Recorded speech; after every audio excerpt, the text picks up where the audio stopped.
¿Cómo están? Bienvenidos a este programa Opinión en Jaque. Soy el pastor Wilfredo Beltrán y es un honor estar con ustedes en esta serie denominada de cómo hacer teología. Hoy vamos a aprovechar el conflicto sobre la naturaleza divina de Jesús que ha surgido en las redes. Una en el campo hispano, cuestionando al pastor Miguel Núñez de negar la divinidad de Jesús al negar que María es la madre de Dios. Y otra en el campo de habla inglesa con el pastor Robert Morris, porque él dice que Jesús dejó de ser Dios en la encarnación para enfrentar la experiencia humana como nosotros. Y en ambos casos se cuestiona en este caso la división de la persona de Cristo o la división de sus naturalezas. ¿Ya? Por eso nosotros queremos aprovechar esta situación para explicar cómo surgen estos conceptos, que no son fáciles de manejar, porque tenemos que definir el lenguaje de acuerdo a los autores bíblicos. Ellos no definen las palabras, usan las palabras. Y nosotros tenemos que ver cómo las usan y qué contenido qué contenido semántico ellos le dan. Y nosotros tenemos que explicarlo, es una doctrina coherente. Por supuesto, vamos a comparar a los autores bíblicos, cómo usan el lenguaje, porque es el Espíritu Santo quien nos guía, y qué ideas surgen para luego decir que tal afirmación es correcta o tal afirmación es incorrecta o inexacta, ¿no? Yo no creo que estos pastores sean herejes. Puede haber una inexactitud en la comprensión. Recuerden que eh, la cristología revela verdades teológicas que en algunos casos tienen un conflicto con la lógica humana, porque nos trasciende, o sea, nos supera. Por ejemplo, decir que Jesús es 100% Dios y 100% hombre ya implica una contradicción lógica, porque nadie es un gato y un perro a la misma vez. ¿Ya? Ustedes saben que la mitología griega nos da la idea de que si se mezcla un caballo con un hombre puede dar un centauro, ¿no? ¿Ya? Mitad hombre, mitad caballo. O como el Minotauro, que es mitad toro, mitad humano. O sea, la mezcla de un hombre con una vaca va a dar otra sustancia intermedia. Pero la teología enseña, bajo la lógica de la escritura, que Jesús era 100% Dios. Y acá tengo una pizarrita, espero que se pueda ver, que Jesús era 100% Dios, 100% hombre, que era una sola persona, o sea, no tenía división, y que tenía dos naturalezas y no había mezcla. Porque si hay división, quiere decir que en Jesús habían dos personas, el verbo divino y la persona humana. Y eso no enseña la escritura. Enseña una sola persona con dos naturalezas. Y si mezclamos, se pierde ya, digamos, la naturaleza esencial de quién es Dios. Porque si se mezclan, ya no es ni Dios ni hombre. Es un semidios. ¿Ya? No es un hombre divinizado, o sea, no es Superman. No es un Dios a medias, no es Hércules, ¿no? Por eso tenemos que definir exactamente a qué se refiere la Biblia. Y cuando manejamos bien el parámetro bíblico, podemos establecer un lenguaje coherente. Les voy a decir que es difícil porque se demoraron 500 años en elaborar un lenguaje consistente con las verdades establecidas en la Biblia, tanto en la relación, que es otro principio hermenéutico que hay entre la cristología y la Trinidad, ¿ya?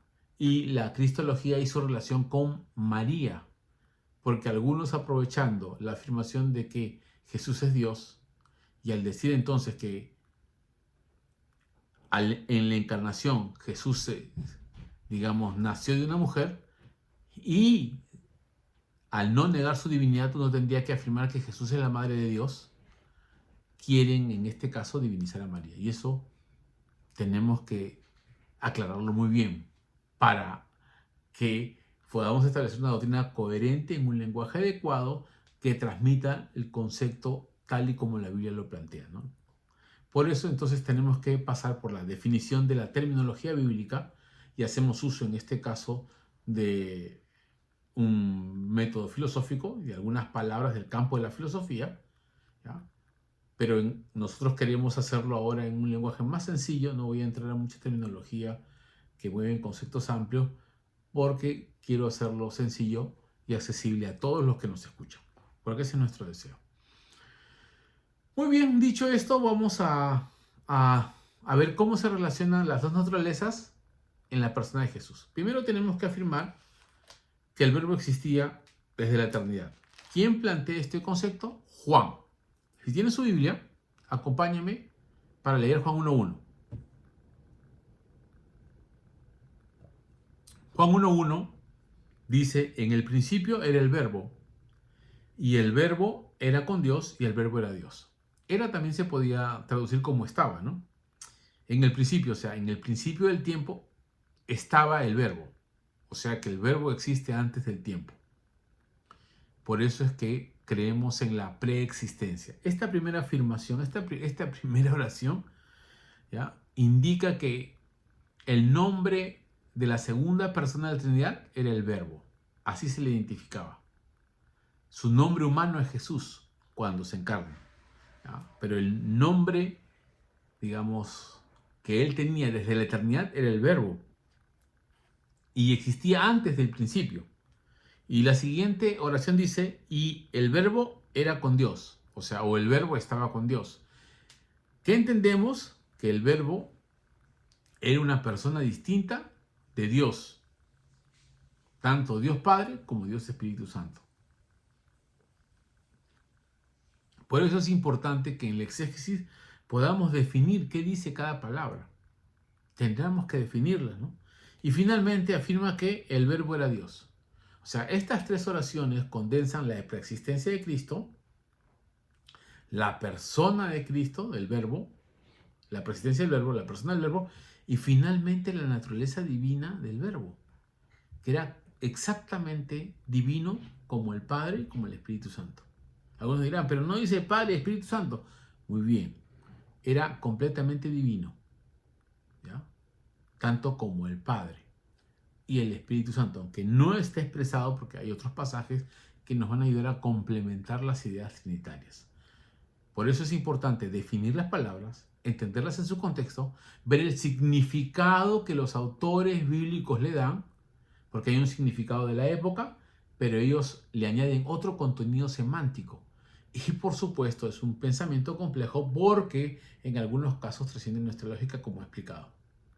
Nadie es perro y gato a la vez. Y cuando se juntan o se cruzan dos naturalezas, puede, como pasa con en este caso, el caballo y el burro, o el burro y la yegua, sale el mulo, un ser híbrido que no es ni caballo ni es, en este caso, un asno. La mula es un animal de carga que tiene mayor fortaleza física, pero es un híbrido, no puede reproducirse, ¿no? Es un ser diferente. Eso no pasa en Cristo. Cristo es la persona divina que se encarna completamente en la naturaleza humana, y la naturaleza humana, digamos, es total. Muy bien. Vamos entonces a continuar, porque el verso 14 dice, y el verbo fue hecho carne. O sea, aquí habla de la encarnación. Fue hecho carne, o sea, fue completamente un ser humano, en todos sentidos, ¿ya? No hay ningún tipo de reduccionismo. Algunos quieren dividir a Jesús y decían, no, la persona del verbo poseyó a la naturaleza humana, ¿ya? Y la naturaleza humana no tenía entonces las características personales propias de ella, sino que fue, en este caso, fue opacado por la persona del verbo. Nosotros no creemos eso. Creemos que la naturaleza divina, que la persona divina, en este caso el Verbo, se encarnó completamente en la naturaleza humana. No sabemos exactamente cómo sucede esto, pero la afirmación es que hubo una sola persona con dos naturalezas. Es cierto que Berkos dice que la naturaleza divina, la persona divina se sujetó al desarrollo de la persona humana, se sujetó al desarrollo, y a medida que iba desarrollando todas sus facultades propias del crecimiento y el desarrollo de la humanidad, comprendía con mayor exactitud su divinidad. Hasta llega a afirmar que la persona de Jesús, llega a afirmar que la naturaleza humana de Jesús se desarrolla la naturaleza divina se sujeta al desarrollo humano de Jesús. No lo afecta, digamos, no lo influencia, no le da ninguna capacidad extra, se sujeta a la experiencia humana, pero como es una sola persona con dos naturalezas, facilita entonces que comprenda quién es Él, porque es el hombre perfecto, no tiene pecado, no tiene conflictos, ¿ya? En este caso con la relación que hay entre ambas, ¿no? Cada una tiene su propia limitación y cada una tiene, digamos, guarda sus particularidades tal como cada naturaleza tiene, ¿ya?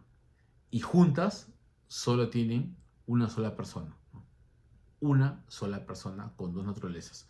De antemano eso desafía nuestra lógica, ¿no? Nuestra reflexión. No podemos explicar cómo sucede en detalle. Es un dogma que aceptamos porque la Biblia plantea esa idea. Dice, el verbo fue hecho carne. No que adoptó parte de la naturaleza humana. O sea, no quiere decir que adoptó el cuerpo, como dicen algunos, ¿no? Y la persona divina solo tomó un cuerpo. No. Sino que la persona divina se encarnó y se desarrolló una única persona en base a las dos naturalezas. Pero uno dice, pero la naturaleza divina ya estaba en todo su potencial. Y ahí ahorita vamos a ver Filipenses capítulo 2, cómo explica esa relación. ¿No? Dice acá, y habitó entre nosotros, o sea que ya pasa a ser esta persona, que era el Dios hombre, habitó entre nosotros y pasó por todas las experiencias humanas, ¿no? Y vimos su gloria como unigénito del Padre, lleno de gracia y de verdad. Y recuerden que en relación a Jesús se usa la palabra unigénito. Aquí quiero ver la coherencia que hay entonces en el lenguaje que ellos utilizan. Jesús le dice el unigénito del Padre porque es digamos, el único hijo que comparte su naturaleza divina y se encarna, ¿no? Por eso es el único, digamos, de esas características. Nosotros somos creación, él no es creación. Él se encarna, ¿ya? O sea, él ya existía y se encarna. Y vamos ahora a Filipenses capítulo 2 para establecer entonces cómo se amplía esta relación Dios-hombre. A mí me interesa mucho explicar esto porque luego vamos a explicar entonces cuál es la relación con María, ¿no? Y les recomiendo de antemano que si ustedes quieren ver los conflictos, cómo han surgido, bueno, puedan ver a Will Graham y a Edgar Escobar explicando el conflicto del nestorianismo, que es explicar que habían dos personas en Jesús, ¿ya? La persona divina y la persona humana, que estaban juntas, ¿no? Pero hemos explicado que había una sola persona, porque la naturaleza humana se desarrolló en cuanto a la divina, porque la divina ya estaba ahí. Sin embargo, la naturaleza, en este caso la persona divina, respetó el desarrollo propio y natural de la naturaleza humana, se sujetó a la experiencia humana, no alteró la naturaleza humana, aunque como hombre, sin pecado, tenía la capacidad de comprender mejor a Dios, exactamente a Dios, no en toda su cabalidad nosotros como hombres, pero, o sea, no en toda la cabalidad limitado que tenemos nosotros como hombres, pero él sí, porque también era divino. O sea, es algo difícil de explicar en nuestro lenguaje, hay limitaciones en nuestra reflexión, pero tenemos que definirla para poder examinar cualquier doctrina sobre la persona de Jesús. Entonces en Filipenses, capítulo 2, y esto va a estar más relacionado entonces a lo que dice nuestro querido Robert Morris, porque nuestro querido Justin Peters, en su programa, en su podcast, Justin Peters Ministries, en su podcast, cuestiona entonces a Robert Morris por separar a las personas, ¿ya? Por separar a las personas, y invita al doctor Mae Riccardi, que es un reconocido teólogo de la línea o del campo de, digamos, de John MacArthur, ¿no? O sea, son exactos en el lenguaje teológico. Así que tenemos que ver que esto no es un tema fácil, vuelvo a repetir, 500 años se tardaron en establecer un lenguaje completamente bíblico, pero usando terminología de la época, utilizando unas palabras, utilizando las palabras de la Biblia y la implicancia teológica que contenían para describir a Jesús. Entonces viene el concilio de Nicea para explicar el conflicto que hubo entre Atanasio y Arrio. Viene luego el concilio también de Éfeso en el año 431 para explicar en este caso la única persona de Jesús en conflicto con Nestorio, ¿no?, que era el obispo de Constantinopla. Vienen entonces a elaborarse una serie de verdades. Aún es más, se establece la relación que tiene entre la persona de Jesús y la Trinidad, y luego se establece la relación que hay entre la persona de Jesús y sus dos naturalezas con la salvación, ¿no? Y vienen los tres capadocianos que explican en términos soteriológicos por qué Jesús tenía que ser Dios y hombre a la vez, sin perder ninguna característica. Y van a resolver el conflicto diciendo de que tenía que ser hombre, completamente hombre para representar a la humanidad, y tenía que ser Dios para que su sacrificio sea eterno. Y ellos explicaron entonces por qué tenía que mantener las dos naturalezas, ¿ya?, y cómo funcionan estas dos naturalezas dentro de la salvación. Por eso les digo que es importante definir el concepto de la persona y luego tenemos una explicación teológica en base al lenguaje bíblico que extraemos, ¿no? Muy bien, disculpe que sea redundante en algunas cosas, pero es necesario. Es necesario. Por ejemplo, volviendo a Filipenses capítulo 2, ya teniendo las ideas de Juan, para que ustedes vean cómo Juan explica la encarnación de Jesús, explica su preexistencia, como el Verbo, explica que es una persona distinta, explica que es divino completamente como el Padre, y luego Pablo va a decir lo siguiente, Filipenses capítulo 2, voy a leer del verso 5 al 7, dice: haya pues en vosotros este sentir, que hubo también en Cristo Jesús. ¿Ya? Y dice el cual, en un pronombre relativo que se refiere a Jesús, siendo en forma de Dios. Y aquí viene la definición de palabras. Cuando dice siendo, quiere decir que existe, que ya existía y que sigue existiendo como Dios mismo. En forma de Dios quiere decir que comparte la misma naturaleza con Dios. No que es un Dios menor, no que es un Dios diferente, sino comparte, en forma de Dios, comparte la misma naturaleza, es como Dios lo define, no estimó el ser igual a Dios, aquí viene, como cosa que aferrarse. Y otra vez viene la explicación, ¿no? Dice, él no se aferró a la gloria de su divinidad, sino que se despojó a sí mismo. Y aquí viene el conflicto con Robert Morris. Cuando dice se despojó a sí mismo, usan el término kenosis, que en algunos casos implica vaciamiento, pero no quiere decir que deja de ser Dios.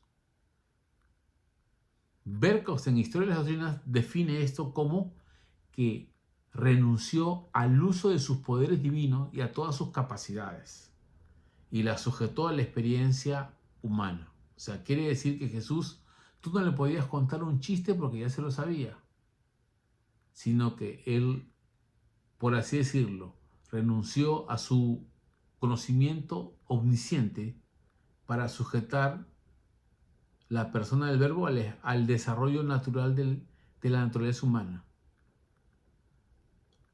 para que él pueda aprender a medida de que va creciendo. Y como es un hombre perfecto, puede comprender exactamente que era Dios. Cuando dice se despojó, ahí viene entonces la importancia de definir las palabras. Porque se despojó no quiere decir que se quitó algo y ya no lo tenía. Porque uno entendería esa palabra. Algunos dicen que aquí hay una mala traducción. Acá debe ser renunció. No dice se despojó a sí mismo, sino que renunció a hacer uso de sus poderes divinos.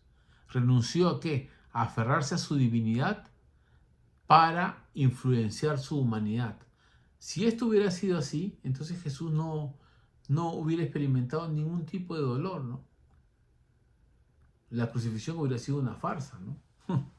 ¿Por qué? Ay, me duele. ¿Qué le dolió? No sufrió nada por el pecado. Entonces, podemos decir que la experiencia de la persona divina, ¿ya?, era de acuerdo a las experiencias propias de la naturaleza humana, ¿ya?, sin mezclarse, o sea, sin perder sus particularidades, solo que estaba ahí quietecita, ¿ya?, y Jesús no hacía uso de su omnisciencia, ni su omnipotencia, ni ninguna de esas cosas para enfrentar la vida en cuanto hombre, ¿no?, como para representarnos a nosotros, exactamente, como dice el libro de Hebreos, ¿no? Le voy a decir 2.15. Por eso es que es importante que a medida de que conocemos la Biblia podemos ir definiendo el lenguaje. Jesús era Dios y era hombre a la vez. Pero la experiencia humana se respetó en el proceso natural de la humanidad, ¿ya?, de los seres humanos, en el desarrollo natural y biológico que pasa cualquier ser humano y el desarrollo de sus capacidades para desarrollar todo su, en este caso, todo el potencial que él tiene, ¿ya?, y su personalidad. La ventaja, o bueno, la bendición que tenía Jesús, y la ventaja es que él no era pecador, era puro y sin mancha. Por consiguiente, no tenía el conflicto que tenemos nosotros con la carne, porque él no era influenciado por el pecado como tú y como yo. Él tenía una voluntad perfecta, tenía una naturaleza perfecta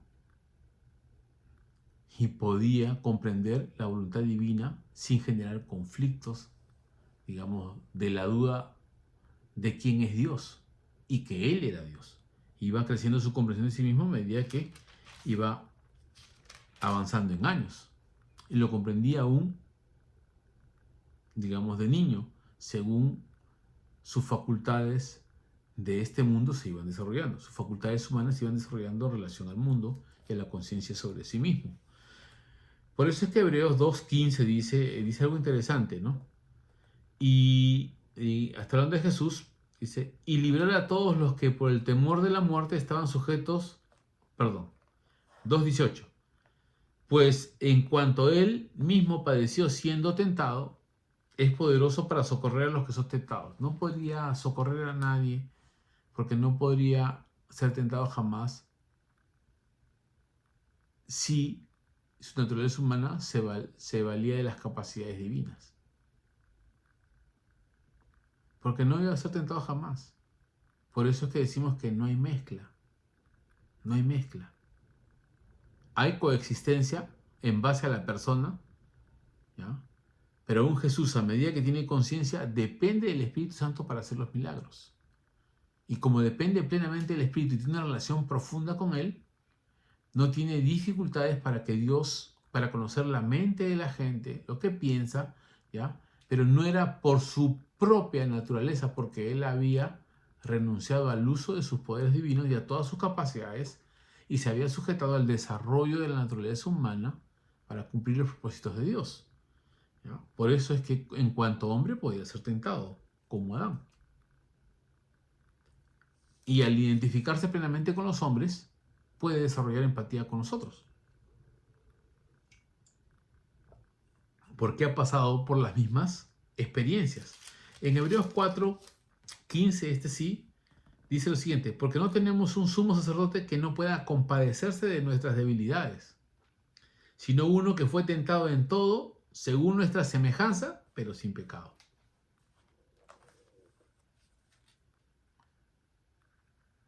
Jesús fue tentado en cuanto hombre.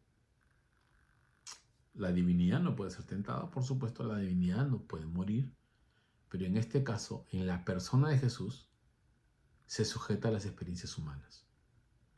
Entonces, cuando dice se despojó, no quiere decir que dejó de ser Dios, sino que se sujetó a las experiencias humanas, ¿ya?, para que Jesús pueda desarrollarse en cuanto hombre, pueda desenvolverse como hombre, como cualquier hombre, y depender de Dios en oración.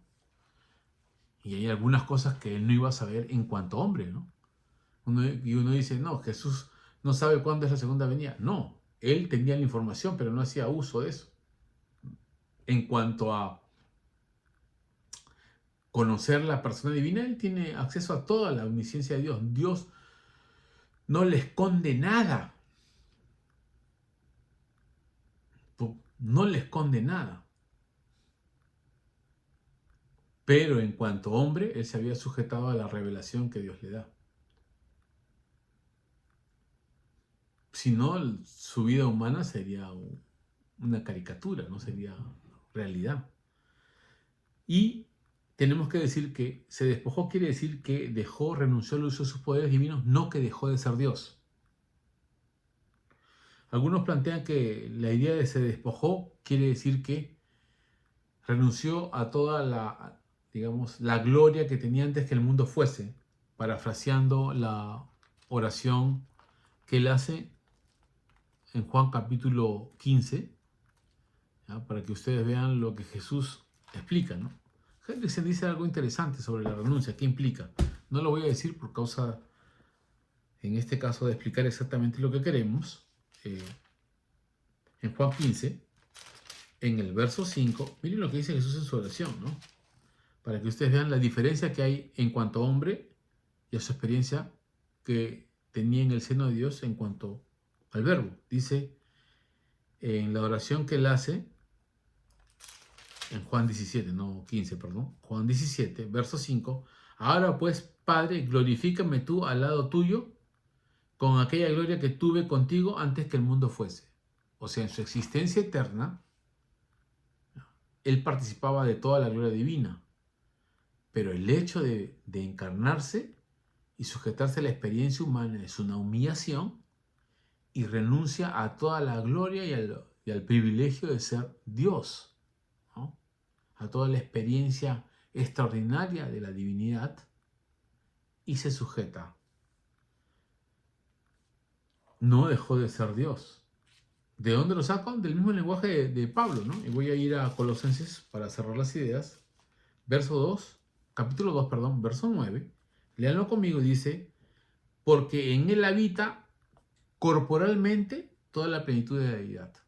O sea, a Cristo no le faltaba nada de la divinidad. No le faltaba nada. O sea, como Dios es espíritu, no tiene problemas de espacio, ¿no?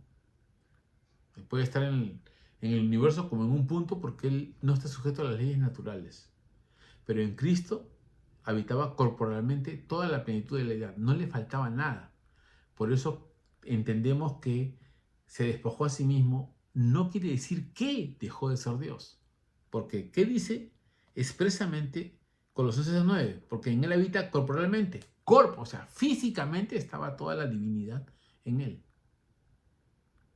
La plenitud de la deidad, lo dice literalmente. No le faltaba nada, solo que había renunciado al uso de sus poderes divinos y a la gloria que implica estar con el Padre, ya, en comunión plena, ¿no?, de todas las facultades y el uso de su divinidad.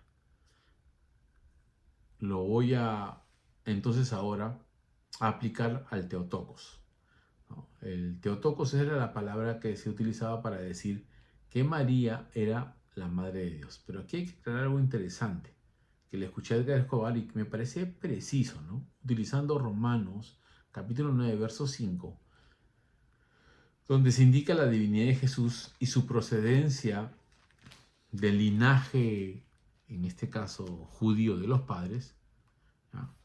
Él dice algo interesante, que me parece muy, muy claro, ¿no? Para evitar entonces digamos, el aprovechamiento que hace la Iglesia Católica para usar esta afirmación con el fin de divinizar a María. Eso no dice el pasaje. No hay ningún pasaje que divinice a María en la Biblia. Sin embargo, no podemos negar que María es la madre de la segunda persona divina de la Trinidad, del Verbo. Y Jesús era Dios y hombre. Y él hace la salvedad de decir de que por el hecho de descender de los judíos no hace divinos a los judíos. Tampoco por implicancia tendríamos que hacer divina María. Pero no podemos reducir la naturaleza de Cristo en la encarnación. Pero sí podemos afinar el lenguaje diciendo que es la madre del Dios hombre, de la segunda persona de la Trinidad, no de Dios en su totalidad, ¿no? Del Dios Trino. Y me parece muy buena esa aclaración porque facilita un lenguaje consecuente con María fue un instrumento de Dios, como dice, bienaventurada eres, porque Dios la elige, ¿ya?, para ser la madre del Salvador. Pero desde el punto de vista, en este caso teológico, utilizando el lenguaje filosófico, tenemos que decir de que ontológicamente, o sea, por naturaleza, es imposible que la criatura sea madre del Creador, que la criatura temporal sea madre del Dios eterno. Es una paradoja que ocurre por la encarnación, porque Cristo es Dios hombre, Jesús es Dios hombre, pero no es por naturaleza que María, si se le dice la Madre de Dios, quiere decir que es divina, ¿no? No tiene nada que ver, ella no le transmite ningún gen divino, ¿no? Ningún gen divino. Más bien su concepción es milagrosa porque Dios Padre es, o en este caso el Espíritu Santo, es quien engendra a Jesús, como dice Lucas, ¿ya?, engendra al Verbo, ¿ya?, engendra al Hijo de Dios, y ella solo lo concibe. No es por su voluntad, es por voluntad divina. Y ahí se ve la providencia divina en dirigir, digamos, su verdad a través de la Escritura. Muy bien, en base a eso, no considero al pastor Miguel Núñez como un hereje, porque tendríamos que revisar completamente todo el pensamiento que él tiene, ¿no? No por una simple expresión o una expresión que para mí es correcta, solo que de repente falta mayor explicación, porque son temas complejos. Y él en su libro hace solo una mención, en el libro de Jesús, que publicó en 2018, El hombre que desafió el mundo y confronta tu vida. Él expresa que María es la madre de Jesús, pero no es la madre de la, dice, persona, de la segunda persona de la Trinidad. O sea, él hace la diferencia en cuanto al verbo. Yo diría que es la madre de la persona de Jesús, que tiene dos naturalezas divinas, dos naturalezas, perdón, una humana y una divina, ¿ya? Y exactamente sí, es madre de Jesús, ¿ya?, que es la segunda persona de la Trinidad. Pero esto no implica de que ella es divina por naturaleza, como dice Edgar Escobar, utilizando el lenguaje de ontología, o sea, el origen del ser, ¿ya? Esto aclarando. He tratado de no usar mucho un lenguaje muy sofisticado porque requeriría mayor información, ¿ya? Y lo que me interesa aquí es que vean cómo se surge la teología, la comparación de los pasajes y del lenguaje que usa, que usan los pasajes. El único pasaje que nos crea un cuestionamiento es se despojó a sí mismo, porque cualquiera en su forma natural diría, o sea, el vaciarse, porque despojarse quiere decir que me vacío, quiere decir que me vacío de la naturaleza divina, y ahí viene el conflicto con Robert Morris. ¿No? Yo solamente he visto esa fracción que cita, como les dije, que cita Justin Peters en su podcast, invitando a Mike Riccardi, que es un experto en cristología, este doctor, digamos, habla el cuadrito que yo les he mostrado, ¿no? Lo explica en detalle, con citas y todo, ¿no? Para explicar que Jesús era Dios y hombre a la vez. No había separación. Una sola persona con dos naturalezas. ¿Ya? Es cierto que la persona divina se encarnó, pero se sujetó al desarrollo de la experiencia humana para que haya una sola, perdón, se sujetó a la experiencia de la naturaleza humana para que haya una sola persona. ¿Ya? Una sola persona con dos naturalezas. ¿Ya? Y esto es importante en la definición teológica. Tampoco considero a Robert Morris un hereje, ¿no? Me parece en este caso que tendría que afinar el lenguaje, porque a veces dando énfasis a la humanidad, ¿ya? Reducimos la divinidad o queremos darle un segundo plano para enfatizar a la humanidad. Pero la Biblia enseña de que ambas se corresponden y están presentes, y ambas guardan sus propiedades particulares. Cómo se comunican entre ellas es otro tema de la cristología, que no la puedo compartir ahorita porque nos llevaría mucho tiempo. Les agradezco entonces por este momento de cómo hacer teología, ¿no? En este campo de la cristología, aprovechando estas dos experiencias que han pasado tanto Robert Morris, que tiene conflictos en cómo se relacionan las dos naturalezas en la encarnación, y en este caso Miguel Núñez en definir si María es la madre de la segunda persona de la Trinidad, o en este caso él rechaza que es la madre de Dios, que yo también utilizaría mejor, que es la madre de la segunda de la segunda persona de la Trinidad que se encarnó, o de aquel que era Dios, como dice Francisco La Juega, y bien utiliza Edgar Escobar, porque así evitamos divinizar a María o dar un concepto de que tiene también implicancias sobre la Trinidad, ¿no? Eso me parece fabuloso, explicarlo y desarrollar un lenguaje bíblico que nos facilite comunicar las ideas sin contradecir, reducir, cambiar o afectar la naturaleza de Dios. Y aquí les digo, ¿qué hemos visto? Definición de palabras. ¿Qué hemos visto? El significado que le dan los autores. Cómo se complementan al comparar unos con otros. Hemos visto Juan, cómo se complementa un mismo autor, como Pablo nos ayuda a comprender la kenosis con Colosenses 2:9, es decir, que habita corporalmente. Él no está negando que Jesús seguía siendo Dios encarnado, ¿no? Sino más bien que en este caso renunciaba al uso de sus poderes divinos o a toda la gloria que implica el ser igual a Dios, sino que se sujetó a la condición de hombre, ¿no? Se sujetó a la experiencia temporal de la humanidad, para que pueda tener un desarrollo como todos los hombres y representar a la humanidad. Y como finalmente les dije, en Historia de las Doctrinas uno nota cómo el lenguaje se desarrolla, se afina, se especializa.